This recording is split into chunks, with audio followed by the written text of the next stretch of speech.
सिंह जी हमारे state head इस कार्यक्रम में जुड़ चुके हैं। वीरेंद्र जी, मैं आपसे जानना चाहता हूं कि इन दिनों राजनीतिक दल द्वारा समूह विशेष, खासतौर पर बैकवर्ड कम्युनिटी, अति पिछड़ों की बात, दलित कम्युनिटी की बात इन दिनों सभी राजनीतिक दलों ने शुरू कर दी है। क्या यही मास्टर की है सत्ता तक पहुंचने के लिए और इनके बिना कोई पार्टी पहुंच नहीं सकती? और विधानसभा का जो चुनाव है 2027 में, ये सब लोग उसकी तैयारी में ये ओबीसी और एससी के लिए लगे हुए हैं।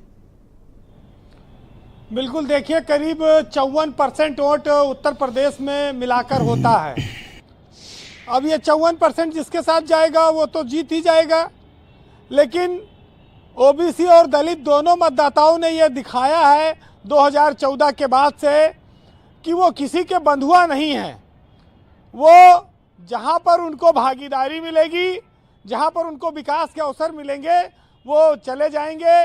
मायावती को भी छोड़ देंगे, भाजपा को भी छोड़ सकते हैं और समाजवादी को भी छोड़ सकते हैं। एक बार उन्होंने मोदी का साथ दिया, फिर वो पीडीए के साथ आए और पहले उन्होंने मायावती का साथ दिया था। तो ये बात तो बहुत साफ है कि राजनीतिक रूप से फ्लोटिंग व्यवस्था चलती रहती है वोटों की।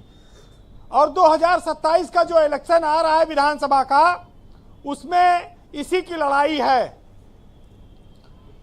ब्रजेश जी, 2014 में जब मोदी आए चुनाव में तो बहुत बड़ी संख्या में उनको हर वर्ग का समर्थन मिला, लेकिन वो ओबीसी और दलित वोटों को खास तौर से उन्होंने खींचा। उसके बाद 2017 में नोटबंदी के बावजूद यूपी में भाजपा की बहुमत की सरकार आई। वो उसी मोदी मैजिक और इसी 54% का नतीजा था कि नोटबंदी के विरोध के बावजूद उनको सत्ता बहुमत के साथ मिली, प्रचंड बहुमत के साथ मिली।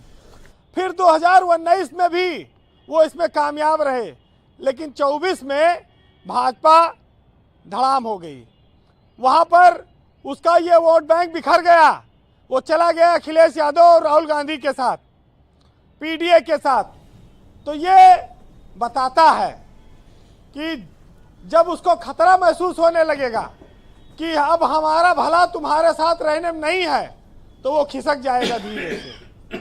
उनके नेताओं को आप बड़ा बड़ा ओहदा भले दे दीजिए, लेकिन जो जातियों का समूह है वो बहुत बड़ी संख्या में लोकसभा चुनाव में 24 में निकल गया। उसको फिर से वापस लाने के लिए भाजपा में तैयारियां चल रही हैं। वो अपना नया अध्यक्ष भी दलित समाज से बनाना चाह रहे हैं और 14 अप्रैल को अंबेडकर जयंती है, शायद उसी दिन भाजपा अपने नए अध्यक्ष के नाम का ऐलान करेगी। तो ये एक संभावनाएं मैंने आपको बताई जी। लेकिन चाहे दलित है चाहे ओबीसी है, वो जिसको वोट देता है वो चाहता है कि वो जीते। वो कोई अपना वोट ही नहीं चाहता है कि किसी हारने वाले कैंडिडेट को दे दे, वो पानी में चला जाए वोट।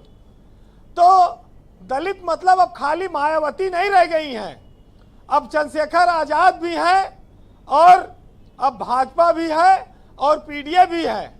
ये सब दलित वोट के दावेदार हैं।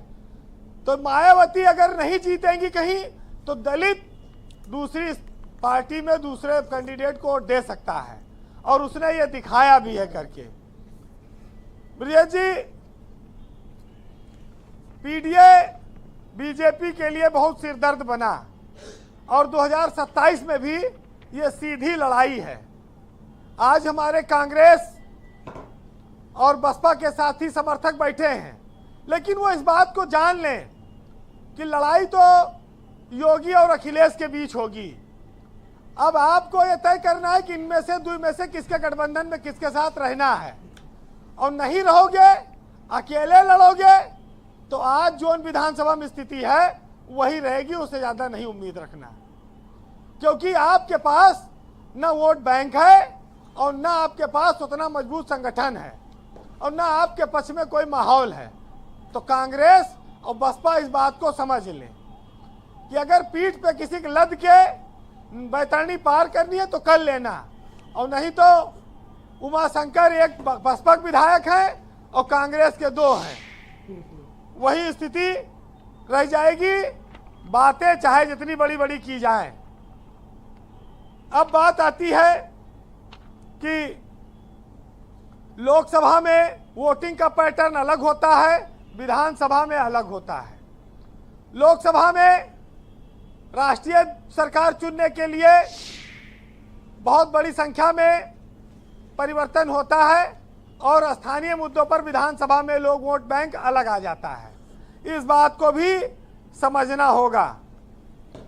सबसे बड़ी बात यह है कि मायावती के उत्थान का जितना दावा किया जा रहा है उतना संभावना दिख नहीं रही है। एक वक्त ऐसा आ गया है लोकसभा चुनाव में कि उनके टिकट के दावेदार घट गए, उनको लोग नहीं मिल रहे थे। तो इस बात को उनको समझना होगा कि उनकी पार्टी में बड़े बड़े नाम चले गए हैं। जातीय जो करिश्मा था उसमें कई सारे बड़े नेता उभर आए हैं। बहुत सारे अखिलेश यादव के साथ चले गए, बहुत सारे लोग भाजपा के साथ आ गए हैं। आपके पास वो करिश्मा अब नहीं रहा। चंद्रशेखर आजाद ने जो अकेले दम पर लोकसभा की सीट जीत ली, वो अकेले पूरे प्रदेश में लड़ी लेकिन एक भी सीट नहीं जीत पाई। तो इस पर उनको मंथन करना होगा। फिलहाल जी वीरेंद्र जी, हम लोग इस बात को जाने और समझें कि जातियों की जो व्यवस्था है उसके लिए आचार्य हजारी प्रसाद द्विवेदी ने बहुत पहले लिख दिया था कि इस देश में लोग पीढ़ियों से सिर्फ जाति देखते आ रहे हैं, व्यक्तित्व को देखने की उन्हें ना तो आदत है और ना परवाह।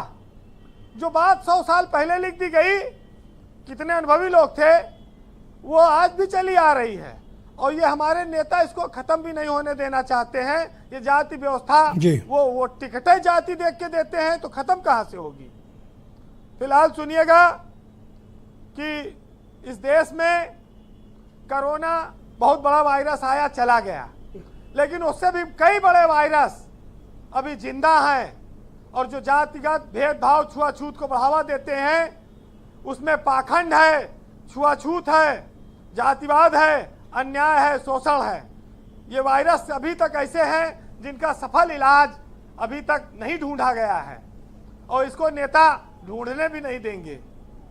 आप सुनिएगा, जो भेदभाव होता है हमारे समाज में कि हम ही को कातिल कहेगी दुनिया, हमारा ही कत्ले आम होगा और हम ही कुएं खोदते फिरेंगे, हमें पे पानी हराम होगा। और अगर यही जहनियत रही तो मुझे ये डर है कि इस सदी में न कोई अब्दुल हमीद होगा न कोई अब्दुल कलाम होगा। बड़ी ऊंची बात कही वीरेंद्र जी ने। बहुत बहुत शुक्रिया आपका वीरेंद्र जी, ग्राउंड जीरो से अपना फीडबैक, ओपिनियन और ऑब्जर्वेशन हम तक पहुंचाने के लिए। बहनों भाइयों, इस परिचर्चा का दूसरा चरण प्रारंभ करते हैं। मेरे साथ अनिला सिंह मौजूद हैं, भारतीय जनता पार्टी की लीडर हैं। अनिला जी, मैं आपसे जानना